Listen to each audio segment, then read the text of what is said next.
എൻ്റെ ഒരു ദിവസം തുടങ്ങുന്നത് തന്നെ ഇവിടെ നിന്നാണ്. ശരിക്കും പറഞ്ഞാൽ നമ്മുടെ കാര്യങ്ങളൊക്കെ ദൈവത്തോടൊന്ന് തുറന്ന് പറയുമ്പോൾ തന്നെ മനസ്സിനൊരു പ്രത്യേക സുഖമാണ്. അത് പറഞ്ഞറിയിക്കാൻ പറ്റില്ല.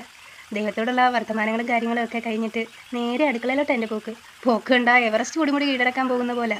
അടുക്കളയിൽ ചെന്ന് കലമൊക്കെ തുറന്ന് പുറത്തേട്ട് നോക്കിയൊരു നിൽപ്പ് കണ്ടാൽ നിങ്ങൾ വിചാരിക്കും ഇവിടെ എന്തോ പ്രത്യേക സംഭവം ഉണ്ടെന്ന്. ഒന്നുമില്ല, കുറേ വീടുകളുണ്ട് കേട്ടോ. അവിടെയൊക്കെ വായി നോക്കി നിന്നിട്ട് നേരെ ചായ ഇടാനുള്ള പുറപ്പാടില്ല. ചായ ഇടാം, പാലെടുക്കുന്ന, വെള്ളം എടുക്കുന്ന, അങ്ങനെ ചായ ഇടാനുള്ള ഒരു ധൃതി. അപ്പോഴാ പുറത്തുനിന്നൊരു വിളി, സിനിയേന്നൊരു വിളി.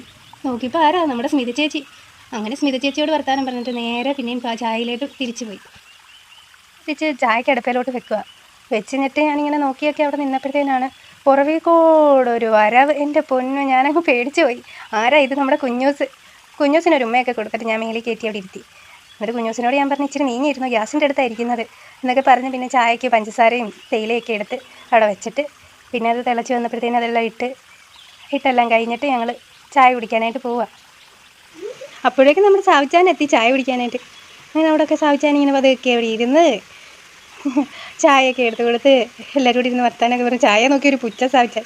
എന്നിട്ട് കുടിച്ച്. ഞാൻ പറഞ്ഞു വാട്ടച്ചായ ഒന്നുമില്ല, നല്ല കുടിച്ചൊക്കെ ഇട്ട് പറഞ്ഞു, കൊള്ളാം, സൂപ്പർ അതൊക്കെ പറഞ്ഞു. അപ്പോഴാണ് ശ്രേയുടെ വരവ്. ശ്രേയ വന്നിട്ട് നോക്കുമോ ചായ കൊള്ളാമെന്നൊക്കെ. അങ്ങനെ ചായ കുടിയൊക്കെ കഴിഞ്ഞ് പുറത്തോട്ടൊക്കെ ഇറങ്ങി നോക്കുമോ. ഇന്നലെ ഭയങ്കര മഴയായിരുന്നു. അങ്ങനെ ചെടികളെയൊക്കെ നോക്കി അങ്ങനെ ഇന്നത്തെ ദിവസം അങ്ങനെ